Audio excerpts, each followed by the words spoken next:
வெங்காயத்தை இதுல போடுறோம். அதாவது இது எதுக்குன்னா மட்டனை வேக வைக்க, அதுக்கே இவ்வளவு பாடுபட வேண்டியதா இருக்குது.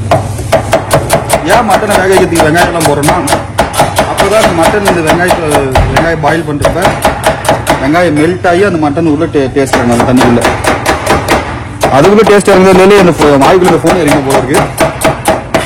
நல்லா வெங்காயத்தை கட் பண்ணி போடுறோம். நல்லா போட்டு போடுறோம். காஞ்ச மிளகா போடுறோம் இதுல. அப்புறமா முழு பூண்டு உரிக்காம போடணும். என்கிட்ட சில போல காரணத்தினால என் பார்ட்னருக்கு வேலை இல்லாத காரணத்தினால பூண்டு உரிச்சு வச்சிருக்கிறான். இது கழுவுன இஞ்சி தான், யாரும் கழுவாம பயன்படுத்திட்டேன்னு சொல்லாதீங்க. தோல் உரிச்சுதான் பண்ணுவீங்களா?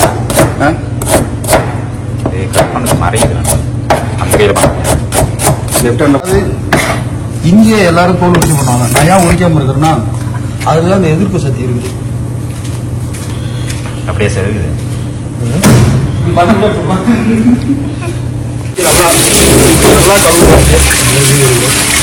நல்லா இஞ்சியை கழுவணும். எந்த அளவுனா இந்த மாதிரி இருக்கிறதான் மண்ணெல்லாம் இருக்கும். அதெல்லாம் போற அளவுக்கு நல்லா கழுவணும் இஞ்சியை. அப்புறம் பச்சை மிளகா,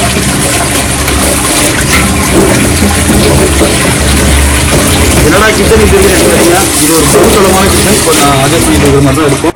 இஞ்சி பூண்டு பேஸ்ட் ரெடி பண்ணுறோம். இஞ்சி பூண்டு பேஸ்ட் எதுல பச்சை மிளகான்னு கேட்கலாம். அதுக்காக பூவோட சேர்ந்து நாரும் மணக்கும் இல்லையா, அந்த மாதிரி இஞ்சி பூண்டுலாம் சேர்த்து பச்சை மிளகா அரைச்சிங்கன்னா அதோட ஃப்ளேவர் டேஸ்ட் கொஞ்சம் டிஃப்ரெண்டாக இருக்கும். கொஞ்சம் காரம் நல்லா இருக்கும். நல்லா இஞ்சி பேஸ்ட் பச்சை மிளகா போட்டுக்கிறோம். இப்போ கழுவுன பச்சை மிளகா மீந்திரிச்சு போட்டு திரும்ப போய் பேஸ்கெட்லாம் போடக்கூடாது. இப்படி மட்டன் கிரேவிலையும் கலந்து போட்டுருவோம்.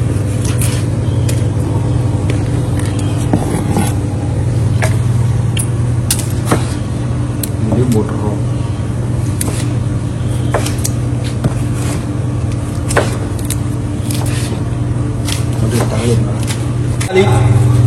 அதாவது இது எங்க நாட்டு தக்காளி தெரியாது.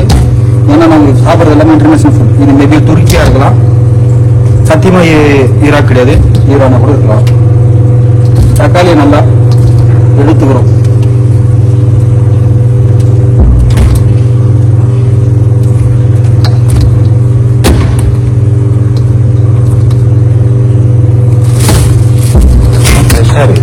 தக்காளியை இப்படி ஏனோ மலைச்சாரது மாதிரி கிழிவிடாது.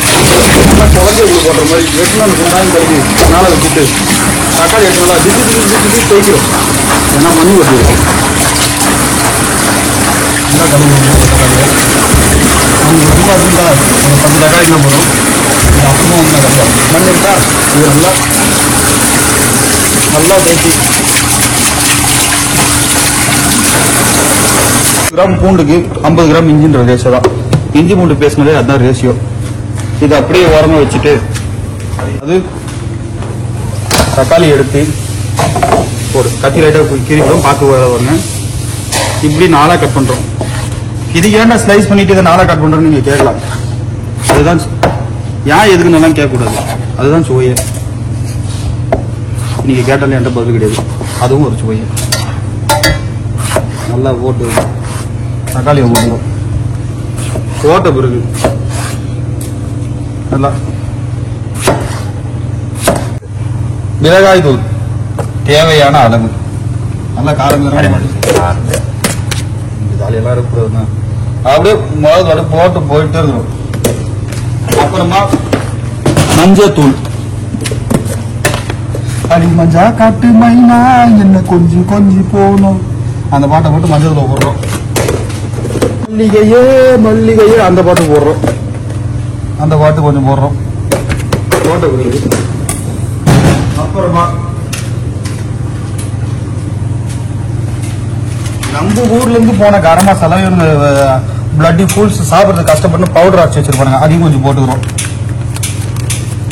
கரம் மசாலா போட்டாச்சு. அப்புறமா மட்டன் மசாலா போடுறோம். அப்புறமா மட்டன் மசாலா நல்லா இருக்கு. ப்ளீஸ்னு போடுறோம். டேஸ்டா இருக்கு. என்கிட்ட நாட்டு பிரச்சனை என்னால கல்லு போயிட்டீங்களா தூள் உப்பு தான். அது கொஞ்சம் போட்டுக்கிறோம். போட்டதுக்கப்புறம் எப்பவுமே மிளகாயோட மிளகின் காரமே சிறந்தது, அது கொஞ்சம் போட்டுக்கிறோம். அதாவது மிளகில் உள்ள காரம் வந்து கொஞ்சோண்டு தயிர் போட்டுக்கிறோம். எதுக்கு இந்த தயிர்னா சுவையை கூட்டி தரும். தயிரில் புளிப்பு இருக்கும். நல்லா தயிரை போட்டுக்கிறோம்.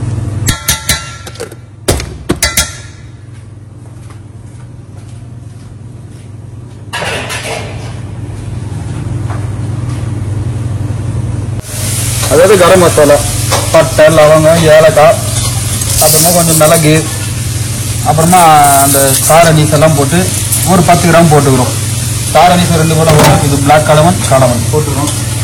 அப்படியே இதை எடுத்துட்டு போயிட்டு அதாவது கட் பண்ணி கழுவி வச்சிருக்கிற மட்டன் அதுலேயும் இதில் போடுறோம். போட்டு இது ஒரு வலிச்சு போட்டோம். உப்பு நம்ம போட்டோம். ஷோல்டர் மடிச்சு விட்டு இப்போ கட் பண்ணி கழுவி வச்சிருக்க மட்டனில் போட்டு நல்லா மிக்ஸ் பண்ணுறோம். இந்த தக்காளி, மசாலா, உப்பு, கிப்பு எல்லாத்தையும் இறங்குறோம். வாங்கி இதே ஷேப்ல வச்சு மிக்ஸ் பண்ணணுமா?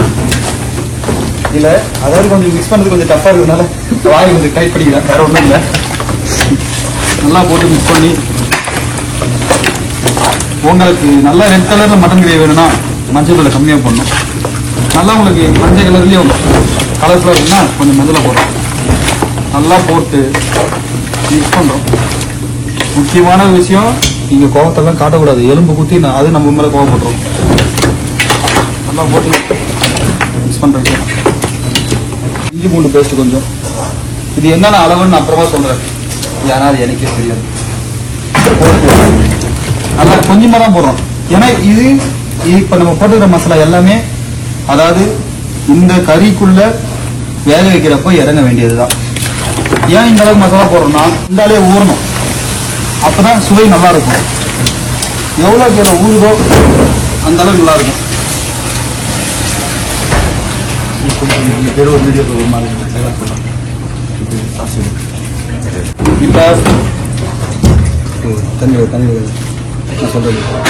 இப்ப நம்ம மட்டனை ஊற வச்சு ஒரு 10 நிமிஷம்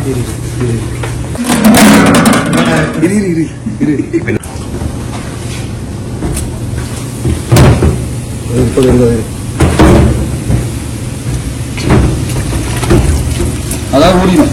இதுல தண்ணி வந்துட்டு மட்டன் நல்லா குண்டா போட்டு கொஞ்சம், அதாவது உங்க விரல்ல இருந்து கை இங்கே கழிக்கிறோம். மட்டன் எல்லாம் கழுவி கூடாது. நல்லா இதுல கொஞ்சம் தண்ணி போட்டுக்கிறோம். அதாவது மட்டன் வந்து ஒரு அரை அடி ஒரு 2 விறகண்ணு அளவு இருந்தா போதும் தண்ணி.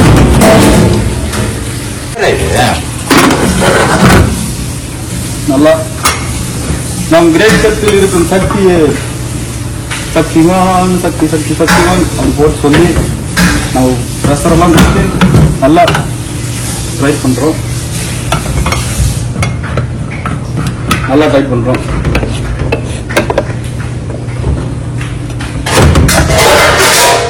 நல்லா டைட் பண்ணிட்டு நல்லா பார்க்க போறதான் நம்ம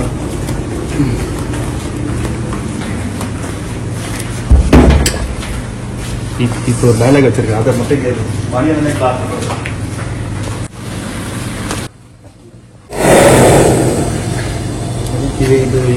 மிடில் கிளாஸுக்குமே ஒரு ஒத்துமை இருக்கு. என்னன்னா எல்லாரோட மிடில் கிளாஸ் நம்மள மாதிரி ஆளுங்க எல்லாருக்குமே வாழ்க்கையே இந்த குக்கர் மாதிரி தான். அடுப்புல நெருப்பு வச்சுருக்கிறோம், உள்ள தோசிட்டு இருக்கோம், மேல விசில் அடிச்சுட்டு போயிட்டே இருக்கிறோம். அந்த மாதிரி தான் எவ்வளவு கஷ்டமா இருந்தாலும் குக்கர் தாங்கும், உள்ள பாயில் ஆகும், மேல விசில் வரும்.